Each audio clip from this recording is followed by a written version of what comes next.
दोस्तों नमस्कार, हम रंजना यादव। देखिए मेरे पापा जी को आज मैं पहली बार कैमरे पे लाई हूँ और पापा जी से कुछ पूछूंगी। और अब सबसे पहले तो भगवान के बारे में चर्चा करूंगी पापा से। अच्छा पापा, ये जो सब रामायण रामायण सुनते हैं 24 घंटा और भजन वजन कराते हैं, इसमें क्या सत्य है? पहली बात तो दर्शकों से मेरा प्यार भरा नमस्कार। हम्म। इसमें जैसी मनसा वैसा फल कहा गया है। तो आपकी मनसा जैसी हो, जिसे आप मानते हैं, हाँ। वही फल है। तो भगवान जिस रूप में आप देखेंगे, देखना चाहेंगे, उस रूप में आपको दिखेंगे। भगवान महात्मा तुलसीदास जी ने लिखा है रामायण में, क्या लिखा है? ईश्वर अंश जीव अविनाशी। ईश्वर अंश जीव अविनाशी, इसका मतलब? इसका मतलब ये है कि जितने भी जीव हैं सब ईश्वर के ही अंश हैं। इस दुनिया में जितनी भी कायनात उनकी है, सबसे प्यार करना चाहिए। तो भक्ति यही है कि उस प्रभु की बनाई हुई कायनात से प्यार करना। अच्छा पापा, जिसे कहा है कि मतलब जितना भी जीव जंतु है सबसे प्यार करे चाहे, तो कितना मना ही देखा था कुल कच्च मच्च खाता है, मांसाहारी। वही कह रहे हैं ना कि ईश्वर अंश जीव अविनाशी। इधर साहब भी लिख रहे हैं तुलसीदास जी कि हर जीव में ईश्वर का अंश है। तो आप उन्हीं का आहार कर रहे हैं, उनका वध कर रहे हैं, जबकि ऐसा नहीं होना चाहिए। प्रभु ने सब कुछ खाद्य पदार्थ दिया है आपको खाने के लिए, तो उनका वध न करें, उचित नहीं। क्योंकि हर जीव में इस प्रभु का अंश है, तो आप उनको मानिए, उनकी बनाई हुई कायनात से प्यार करिए। अच्छा पापा, जैसे कितना जगह सुनने को मिला था कि केहू के 10 बच्चा पैदा हुआ, केहू के 11-12 पैदा हुआ है, और यही चीज पे रोको लगाया जाता कि 2 बच्चा से ज्यादा ना पैदा करो। देखिए, ये तो प्रभु की लीला है। बताइए, जिनको एको नहीं हो रहे हैं उनको क्या कहेंगे? सही बात। अब जिनको हो रहे हैं वो रोक लगा रहे हैं, दवा खिला रहे हैं, नसबंदी करा रहे हैं, लेकिन जिनको नहीं हो रहे हैं उनको क्या कहेंगे? तो कुदरत के साथ छेड़छाड़ करना ठीक नहीं होता। जो मालिक दे रहे हैं उनको आने दीजिए, मालिक की इच्छा से जो आ रहा है आ रहा है। लेकिन अपने से भी थोड़ा सा बचाव करे तो मतलब ज्यादा बच्चा हो जाए, इंसान कहाँ से खिया पिया है? किसी के बचाने से बचाव करने से कुछ नहीं होता। प्रभु को जितने संतान देनी है वो देंगे। आने वाले को कोई रोक नहीं सकता। और ना आने वाले को कोई ला भी नहीं सकता। जी। अच्छा पापा, जिससे भोजपुरी इंडस्ट्री हो गया, डबल मीनिंग शब्द लोग बोलत हैं, गानों न गावत हैं, एक बड़ा तेज गाना वायरल चलत बाटे, सच कहा तानी बिना चढ़िया के बानी, ए पर का कर है? सच कहा तानी बिना चढ़िया के बानी। भाव इसका भी ऊंचा है। चढ़िया का शब्द, ये शब्द का अर्थ यहाँ गुरु से होता है। उनको कोई गुरु नहीं मिला, तो बिना गुरु के बानी ये शब्द है। चढ़िया का मतलब गुरु। अच्छा पापा बता रहे चड्डी का मतलब गुरु है। ये विजय चौहान जी का गाना है कि सच कहा तानी बिना चड्ढिया के बानी। तब पापा यहाँ अर्थ बता दें, मतलब हम बिना गुरु के हैं। चड्ढी का मतलब हो गया गुरु। बड़ा ऊंचा भाव निकाला पापा। ये भाव है इसका। अच्छा चला, एक गाना है बेकार भाव बतावा। बाल तहार करे लपा लपा लपा लपा, कमर तहार करे झपा झपा झपा झपा, बोली में तहरा तराना बा, देखी के लगवा दीवाना बा, इत 8वां अजूबा भइल, किने बुखार बुझा भइल खाला। इसका मतलब? देखिए,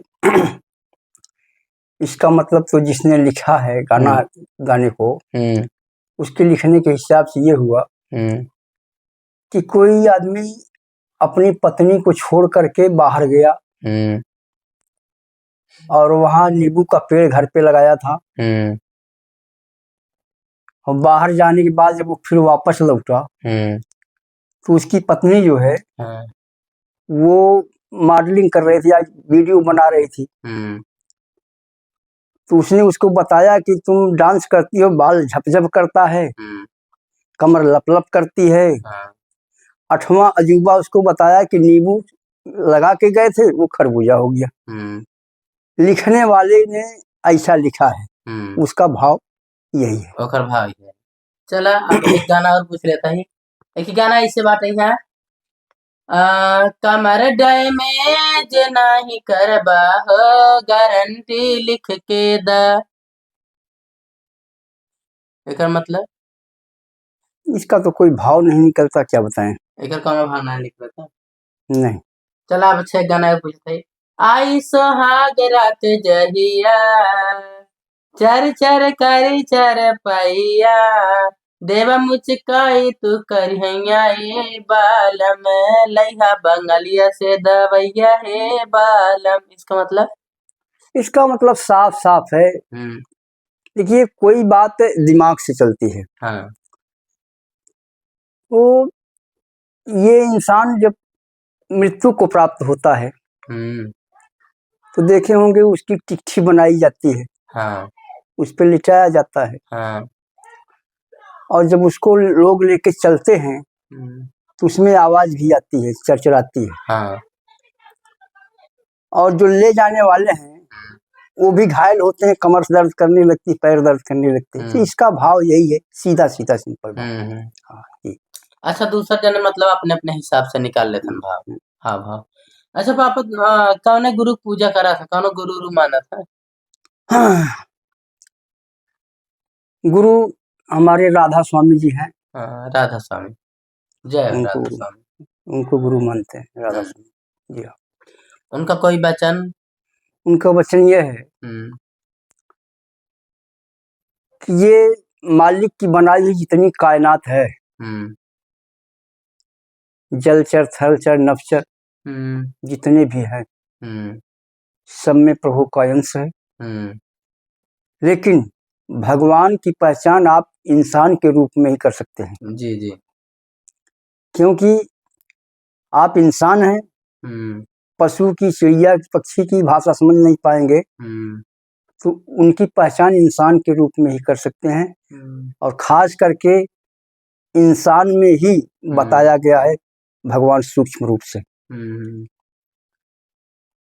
क्योंकि ये ऐसी महल है, इंसान रूपी शरीर जो है ऐसी महल है जिसमें 9 दरवाजे हैं जो खुले हैं। हाँ। और एक दरवाजा, 10वां द्वार जिसे कहते हैं, वो बंद है। उसी में इंसान भटकता है। और इसमें ऐसी महल है जिसमें 20 नख, 32 कंगूरे और 12 बुर्ज हैं। अब आप ध्यान करेंगे कि ये तो पशुओं में भी होता है, लेकिन पशुओं में नहीं है ऐसा। देखिए 12 बुर्ज बताया गया, 1 2 3 3 6 3 9 पैर में 3 12, 20 नख 10 पैर में 20 नख बताया गया, और 32 कंगूरे दांत बताए गए। पशुओं को 32 दांत नहीं होते, और पशु को 20 नख नहीं होते। दरवाजे तो 9 होते हैं, लेकिन ये सब नहीं होती, ये पहचान है। तो खास करके इंसान रूपी महल जो है, इसमें ही भगवान रहता है। ऐसा महात्मा जी ने बताया है। जी।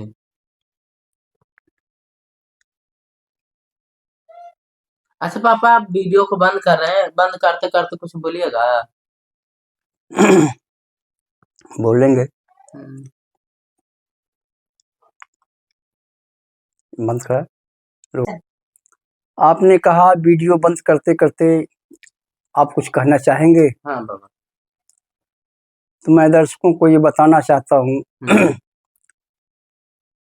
कि जब प्रभु हमें आदेश किए भूलोक पर आने के लिए, तो हमने प्रभु से अर्ज की और उनसे नमस्कार किया कि हम तो चले परदेश को। इस लहजे में गाया है गायक ने, हम तो चले परदेश को, परदेसी हो गए। यानी इसको परदेश कहा है। छूटा अपना देश हम, परदेसी हो गए। तो दोस्तों, प्रभु उस समय हमसे आपसे आग्रह करते हैं, परदेश जाके परदेसिया भूल न जाना पिया। परदेश जाके परदेसिया भूल न जाना पिया। समझा रहे हैं कि परदेसी परदेश जा करके अपने पिया को न भूल जाना, यानी परमात्मा को न भूल जाना, ये अर्ज करते हैं। अब यहीं से विराम देते हैं। ठीक, जय हिंद साहब। जय हिंद।